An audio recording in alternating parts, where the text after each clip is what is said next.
Hello, good morning or good evening or good afternoon, wherever you might be. This is the Apollo Detectives. It's November 2021 and we are back. I am Ben Emlyn-Jones and I'm joined by my three colleagues here. It's just the three of us at the moment, but others will be joining us in other productions. It is Neil Geddes-Ward. Hello, Neil. Hi, Ben. Hi, Marcus. Hi, Rasa. Good to be back. We've been a while, so it's good to catch up with everybody. You too. And we have Mr. Nexus himself, Marcus Allen. How are you, Marcus? I'm well, thank you. We just got the new edition of Nexus out. It'll be on the newsstand next week. Oh, great. I've just finished reading the previous one. It's very interesting. It is. And all the way from China, we have Raza Vihari once again for his second visit, I believe. Hello, Raza. Hello. We're celebrating the recent Chang'e mission and the rocks which were brought back, which were different from the Apollo rocks. Ah, yes, that's right. Maybe we'll get into that because, of course, China has been having a lot of success in its moon missions at the moment. So I'm sure that's very interesting.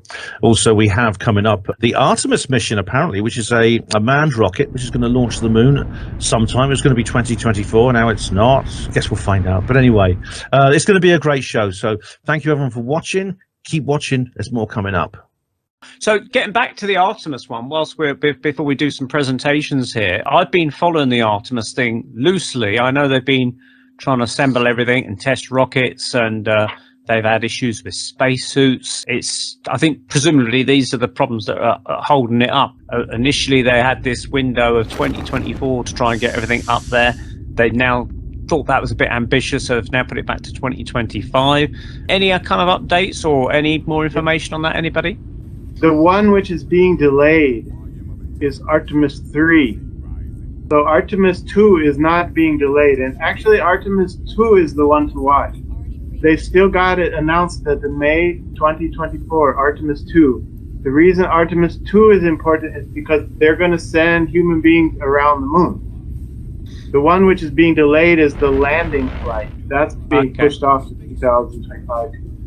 I want to see Artemis 2 because if they can actually go around the moon, then we're going to have to look at what kind of radiation shielding they have. Yeah, well, Apollo 8 apparently managed it in 1968, so we'll wait. We'll have to see. I mean, I'm sure if Scott were here, he'd be telling us about the seals on the spacesuit and about whether they work in the vacuum of space. I'm sure he'll have a lot to say about that in a future show. But no, I thought there was just one mission. I didn't know there was more than one. But of course, a mission orbiting the moon, would it be like Apollo 8? It would actually go into lunar orbit and then come back again. It's called the Powerhouse. It was assembled in Europe, and they just sent it over on a plane to America. And the Powerhouse is the radiation shielding chamber for the Artemis 2 mission.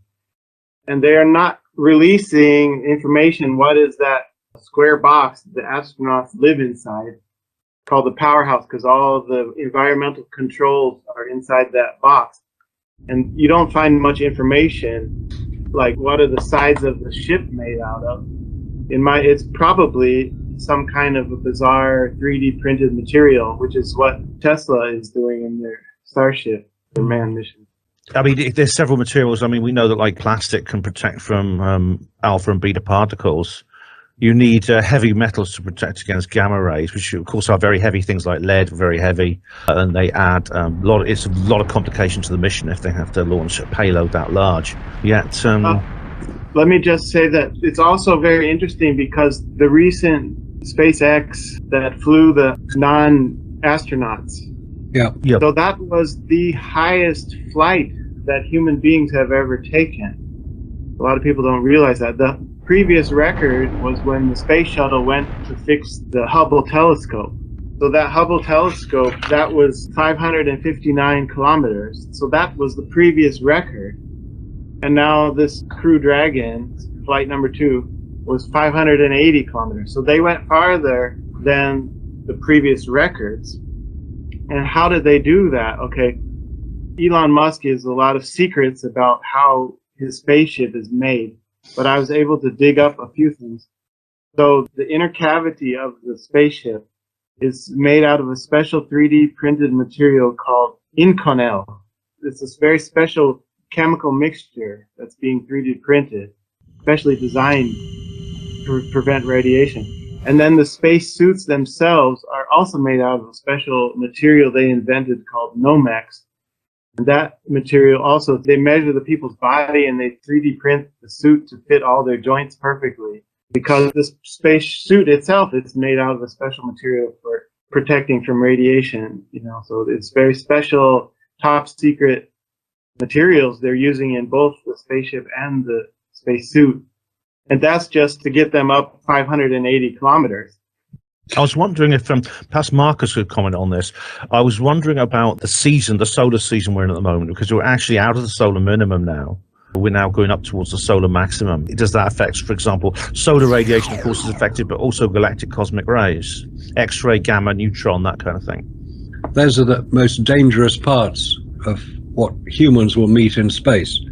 Whether it can be protected, I mean, Russ has explained it very well in terms of what they have used on SpaceX, but how much testing has been done with SpaceX and humans in space? They can see the problem, they can see that it has to be solved, and they're desperately trying to solve it. Whether they are doing it the right way, whether they will actually protect anything, because going up 500 kilometers is not even touching the lower Van Allen belts. Those are about 600 miles, best part of 1,000 kilometers. So they haven't really got into any unpleasant areas of space. Now, whether they're going to or not, let alone launch anything through the Van Allen belts, because it takes 2 hours to launch through them, I don't know. And by now, with Apollo, they had already launched Apollo 8 on lunar orbit. And they'd obviously found that it wasn't a problem because they then continued to do it. Apollo 9 didn't go into the Van Allen belts, Apollo 10 did, and so on down. So obviously something worked for Apollo, or we've been persuaded to believe that something worked. Now, if SpaceX believe that Apollo solved the problem, and they're now trying to duplicate what Apollo did, they may well have a major problem on their hands in trying to duplicate what Apollo did over 50 years ago. 1968, Apollo 8, December 1968. It's a strange time we live in, because people are continually saying, oh, it's no problem, we can just fly out there, we can protect our astronauts from all the dangers of space, but they haven't actually got the parameters of what the dangers are. Have they sent craft through the Van Allen belts to measure the levels of radiation? Now, they'll say that they have, but I have never found any testing that's been done. The only ones we know of, there was sounded by Explorer 1, I think there may have been others, but certainly a full survey of the radiation. Has never been, its intensity, the height of the belt, how thick they are, things like that. It should be mentioned that prior to 2012, we knew almost nothing about the Van Allen belts. It wasn't until the Van Allen probes went up in 2012, and there were 2 probes measuring the belts by sending signals through the belts. Then we started to get a picture of what really the Van Allen belts are. The official explanation as well, they went through the belts very quickly, but in terms of Apollo 8 and the later missions, the manned missions that went to the moon, allegedly, they didn't know at that time they were taking a huge risk with those astronauts. Yeah, exactly. Have the Chinese, in their more recent launches into lunar orbit, have they been testing the Van Allen belts as they've gone through them? Have they been measuring? If they've got the figures, obviously they're not releasing them because it would conflict with Apollo. Exactly. They're not going to blow the whistle on Apollo like that. No, exactly. Which is funny, because in recent times, the talk of how to protect from the cosmic radiation is increasing. There's a TEDx. This is a very delicate subject because you're on the verge of blowing the whistle on NASA. So it's interesting to see how they're kind of dodging that subject of talking about radiation but not blowing the whistle on NASA. Yeah. Now, wasn't it Bart Sibrel was trying to get information about the radiation tests that were done recently, or was it something to do with the sun? And he said that they wouldn't release the information about what was the power of the radiation emanating from the sun because it was classified. And he said, how can something be classified that's part of nature? I remember something about that. Yeah, that's actually described in his book, Moon Man. Yeah. I mean, surely wouldn't they just publish them? I mean, the Soviets used to publish their data. I mean, for the whole scientific community. There are enough people around who can analyze that information and work out how humans have to be protected. 50 years ago, that wasn't possible because we didn't have the information. We didn't know what was going on. We were told, oh, they just traveled through the Van Allen belts very fast, so we weren't affected. 2 hours of exposure to the radiation levels in the Van Allen belts and beyond, people tend to forget it's not just the Van Allen belts that cause the problem. It's all the space beyond them on the way to the moon. That's full of radiation. As you put it once in your program with John Ronson, Marcus, you're naked before creation. We know that there's solar radiation during the solar maximum, which reaches a high intensity. X-ray, the flares release a lot of X-rays, which are very, very dangerous. They can kill you easily. And then, of course, there's the solar minimum, but then you have galactic cosmic rays, which become more intense during the solar minimum. Yeah. I mean, and a lot of diagrams for designs for spacecraft, little kids' books. I got the Osborne Guide to Space Exploration or something like that when I was a little kid. It showed a design for a deep spacecraft for journeys to the moon and planets and things like that. It had something inside it called a storm cellar, which is basically a chamber surrounded by heavy metals and tanks of water, which astronauts could go into during a coronal mass ejection. Kim Stanley Robinson, in his Mars trilogy, in the story which takes the astronauts Mars, has that structure within it. Indeed, it has to be used at one point during the mission. In the recent TV series that they're showing them hiding in the cave, when the radiation comes, they have to run to the cave. That's another option. But I wanted to mention, you were talking about the galactic radiation versus the solar radiation. And yes, what you said was correct. When it's a solar maximum, the solar winds actually block out a little bit of the cosmic radiation. So to NASA's favor, we can say, okay, actually it's almost better to go during the solar maximum. But either way, the whole idea is ridiculous because, a kind of deadly radiation is a little bit better than this kind of deadly radiation. So it's like, you're going to die either way. That's why I do my space weather reports on my radio show, Hapanmo show, to monitor this sort of thing. That's one of the reasons I do it. And I know that during the solar maximum, coronal mass ejections, which is like a billion hydrogen bombs going off all at once and then flying towards you, these things can happen randomly at any time. Really, people shouldn't buy NASA's line. The line is basically, well, we were kind of lucky, or we had a plan, we just rotate the spacecraft a bit and that would be enough. It's easy to say that afterwards, isn't it? I think it's an interesting point about the rotation of the spacecraft, the barbecue thing that they often refer to, where they're on their way to the moon, they're supposedly rotating the craft to get the heat sort of absorbed equally on all sides and things, which sounds a moderately, scientific principle to use. But when they've actually landed on the moon, and this is in case of Apollo 17, they're like 3 days on the moon or something, how can you possibly rotate the lunar module? I suppose, what I would do if I was planning this mission, I'd say to the guys in the spacesuits, you're going to have to go and stand in the shadow every so often for a little while and cool off. Because you have this big contrast on the moon between light and dark. Between where the sun shines, it's very hot, it's 80 degrees centigrade. Where there's shadow, it's like minus 119 or something like that, minus 120. So you'd be protected for a short time because no thermal insulation is perfect, and sooner or later you're going to get hot in your spacesuit and you're going to have to cool down. Where do you go? You have to go and stand in the shadow. I think it was Apollo 15, they put their space telescope there, so presumably to take shots of the night sky or something or other. So they were in there briefly to erect that up, but most of the time they're out playing golf. If you stayed in the shadow too long, you'd start to get very, very cold indeed. Yeah. And, you talked about this luck thing, NASA got lucky. And this just really cracks me up. This one debunker came into the group. He sent an article. I didn't even read it because it's so ridiculous, but it's called NASA got lucky. And they're talking about, I think it was Apollo 16. There was a solar flare just before Apollo 16 and the solar flare right after Apollo 16. So they got lucky. They were in between the two solar flares. It's such a ridiculous article. Yeah. In fact, that was the conclusion reached. I attended a lecture at the British Interplanetary Society given by a scientist from the Harwell Nuclear Institute near Oxford who investigate these sort of things. And they were talking about radiation in space, and they were talking about protecting astronauts from the radiation in space. And they mentioned that solar flare. August the 4th, I think it was, 1972, between Apollo 16 and Apollo 17. And actually I asked them, I said, how were they protected from the problems of radiation in space? Because they seemed to duck through it. And her answer was, it was the luck of Apollo. That's what they're relying on. And that's probably where that remark came from. It's easy to say that afterwards. When everyone's home, they're also, even there was no major malfunctions. Apollo 13 was the only major malfunction, and even that ended happily, which was incredible.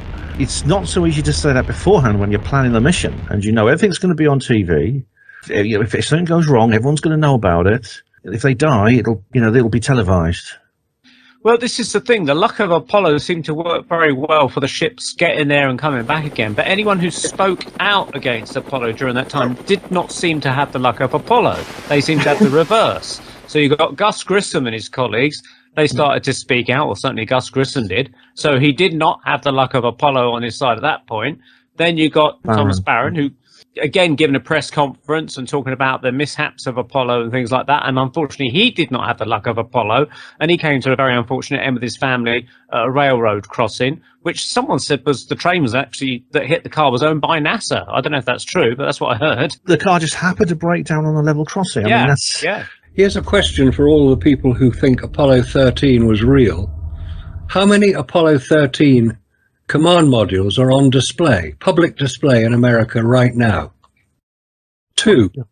The one in London is the Apollo 10 command module. The Apollo 13 official command module is on display at the Kansas Cosmodrome. But also the Grand Rapids Museum have another Apollo 13 command module. And it's on public display, and it's been sealed for 100 years. It was put on display in 1976. It was going to be sealed for 100 years to the 300th anniversary of founding of America. What's it doing there if it's the official command module? I don't know if it is the official command module. People will say it's the boilerplate version that was fished out of the Atlantic by the Soviet Navy the day after Apollo 13 launched and returned to America 6 months later.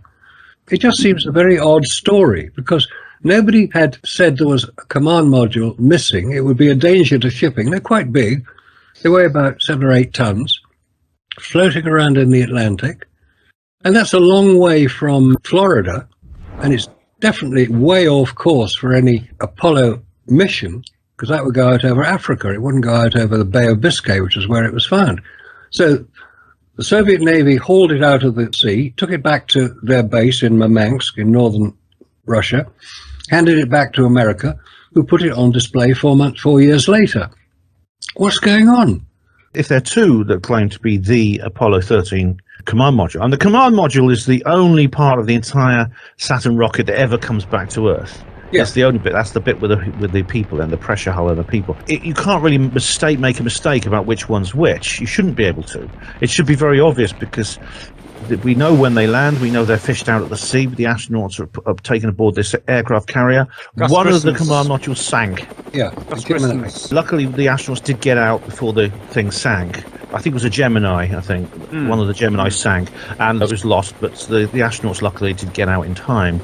2 points I'd like to raise about that. One about the Apollo 13 capsule supposedly taken to Russia is that if you've got it in Russia for 4 months, you can bet your bottom dollar the KGB or whoever has gone over it with a fine tooth comb to have a good look at it and take down the technical details.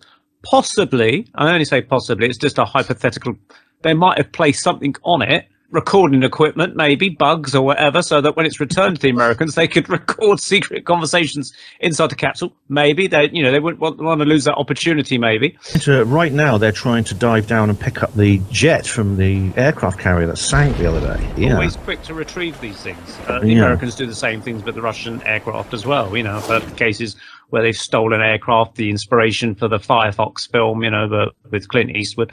But the thing about the Apollo capsules coming backwards, they're coming back at like 25,000 miles per hour. Backwards, they don't have a steering wheel. And somehow they always land within about 4 miles of the aircraft carrier in the Pacific. And according to the book One Small Step by the German author, is that all the previous Gemini and similar missions, they always landed way off course. I mean, even the Russians have landed off course when they've returned to Earth. Some of them ended up in China. Apollo missions coming backwards, they can't see out the window. They somehow managed to backflip and land right slap bang next to the aircraft carrier. I mean, that's the equivalent of me being blindfolded, holding a dart, throwing it over my shoulder and hitting a bullseye every time, 6 times, really. There's a documentary about Tim Peake about his mission up into the International Space Station. He came back on a Soyuz capsule, and so they land on land, but there's a helicopter is needed to go and pick them up because they come down in a remote part of Kazakhstan near the Cosmodrome, near the space center there. They can't hit it on the nose every time. There's usually like about, I think it's like 100 square mile margin of error or something like that. Marcus, you probably know more about that. For any spacecraft to re-enter the Earth's atmosphere, especially coming back from lunar orbit, as you say, they are entering the Earth's atmosphere, which is only 30-40 miles up by the time they hit the atmosphere. They have to enter it at 6.5 degrees to the surface of the Earth so that they will come in and they will burn off the speed with the heat, and it produces an enormous amount of heat. So if they're coming back over land, they don't have any option to change direction. They have to continue on the path that they have set themselves. Now, one of the problems of re-entering at that sort of speed is they come in, they bounce off the atmosphere to slow down the craft so that they can come in at a slightly slower angle. But by bouncing off the atmosphere, which is quite a common thing to do, they then lose track of where they are. Because how far do they bounce off? And how far do they then travel? Depends on the speed. So there's a continual problem with finding out where the actual re-entered spacecraft is. The first nation to actually do a return from lunar orbit was the Soviet Union with Zond 5, where they returned these animals. That was the first time it had ever happened. Apollo 8 was much later than that. So they had to try to work out how to get the spacecraft back from lunar orbit. The spacecraft don't have brakes. As you say, they don't have steering wheels either. But it's basically hit and miss. Are they going to get the right angle? If skip re-entry is done properly, yes, it will reduce the speed to the point where it can be controlled. Now, Apollo didn't do skip re-entry. They couldn't handle it. They didn't have the technology to deal with it. So all Apollo craft came back with direct entry, straight into the atmosphere, slow down, parachutes out, into the sea, collected big heroes. Now, whether that's correct or not, or whether they just dropped out of an aircraft sort of 5 or 6 miles up, because you wouldn't actually see an aircraft at 5 miles up, 30, 40,000 feet up. It's like trying to see somebody on the top of Mount Everest, that's 30,000 feet. Highly unlikely you will. It would explain if they really were landing within like 4 miles of the USS Hornet or whatever aircraft carrier they were using. If you're dropping something like a command module with parachutes from that altitude, you probably could get within 4 miles of your target, depending on wind direction. But you get wind direction's another problem. All these factors have to be taken into account. Yes. But you could do it quite accurately from a high-flying aircraft. So what was it, guys? I mean, this is the question. Were those command modules really flying straight back from the moon, or were they dropped from a high-flying aircraft? In the documentary by Aaron Rainin, Did We Go? He went to the boat, the guy who met the astronauts when they first opened the door, and he interviewed that guy. And they did have a radar on that ship to track when the command module first entered. He interviewed that guy to find out whether that guy was lying or not. Did you really see the astronauts? And his conclusion was that guy is not a liar. So, if you think about the compartmentalization thing, some people were in on the hoax and some people were not, right? The people who were in on the hoax, their job was to convince the people who were not in on the hoax. And if there are some guys sitting on the ship and they can track the thing coming down from space, as far as they know, it came from the moon. But whether it came from just low Earth orbit, they would have no idea. Yeah, exactly. And you'd have to have real astronauts in the command module. I mean, they'd have to put people in there to make it convincing. Because then if they didn't, everyone on the ship would know that there was something amiss. Yeah. And It's that also would be- interesting, again, the case of Apollo 17, who were presumably out there for a lot longer, like 10 days or something out in space and on the moon and things like that, is that they come back and they step onto the aircraft carrier with no problems of gravity. They acclimatise to gravity pretty much straight Yeah, away. that's, the Soyuz astronauts can't do that. They have That's to right, they have carry to it. sit in chairs. And exactly. I mean, I know that a lot of these Soyuz people have been in space for like 6 months and things like that, which is perfectly understandable. But let's take an example. When you go on a fairground and you're being whizzed around on something for maybe 5 minutes ride or something, and then you get off, you're a little bit dizzy on your feet. Well, certainly I am. Now, I know these Apollo astronauts have been spun around and all sorts of things, but still, you would have some sort of problem with gravity once you've been in space for 10 days. You could argue that the astronauts on the ISS, they're up there for 6 months at a time, and so their body acclimatizes to low gravity. William Soyuz, isn't Shatner got sick. it? Did he? Oh, dearie me. The other guy that went with him got killed in an aircraft crash like less than a week after their flight. It's quite a weird thing that all these people that go into space and they make these missions and then a lot of them die afterwards of something so straightforward. Yuri Gagarin did, didn't Yeah, he? exactly. It was, Yeah. Again, plane crash. It does indicate something. With William Shatner, he threw up. Now he was only in microgravity for 10 minutes because it was no, he didn't go into orbit. It was a parabolic flight. It was a ballistic trajectory. He just went up and came down. He's only in microgravity 10 minutes, and then he had to get back into the seat for re-entry. But even that short time disorientated his balance system so much that he ended up feeling nausea. And I know a lot of people on the vomit comet do. And that's literally, you get like about 1.5 minutes of microgravity for every single stoop that the aircraft does. If someone's just going to get out of a capsule, wave to everyone as they're getting on the little rubber dinghy, and it should make people ask questions. You know, they're not even wobbling, they're not even staggering. Yeah. They're walking Yeah. normally. Earlier, he was talking about a museum issue. So Apollo 17 was when the tire flap broke off and they put a map on it, right? So the official story is that at the end of the mission, he grabbed the mat and he grabbed the broken tire flap and brought them back to Earth. And so they were sitting in a museum for a long, long time. There was a display in one museum saying, this is the map that he used, and this is the tire flap which broke off. And then people realized, wait a minute, if you look at the photos, the tire flap is this long, but the flap in the museum is only that long. It's a different flap from the one that was actually, you can see in the pictures, you know. So they got rid of that museum exhibition really quick. Good point. And also, if they were using duct tape, which I believe they were to repair it, to put the map on, they had a bit of duct tape. Duct tape doesn't work in a vacuum. It's made of a liquid. So it would immediately outgas and the thing would fall off. And they expect us to believe that duct tape can work in a vacuum. NASA knows that it can't. They've actually done a report on it. The duct tape cannot work in a vacuum. So how did they fix that particular mudguard? It's a mystery. One more to add to the continual mysteries of Apollo. Okay, so I wanted to share with you this little presentation, and it has what I call smoking guns. So before I start, I want to mention that the way I did this is the opposite from the way American Moon does it. American Moon starts with debunking the debunkers and then goes into the smoking guns.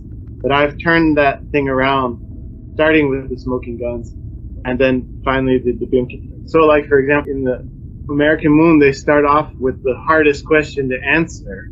Why didn't the Russians blow the whistle? So they start off with the big debunking the debunkers. And I'm going to put that at the end, okay? So I just want to start off with the smoking guns first.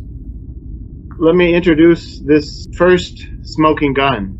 So that's the video there called the docking. And in this video, you're seeing a clip of a toy, a Hollywood studio prop, because the antenna falls down due to gravity.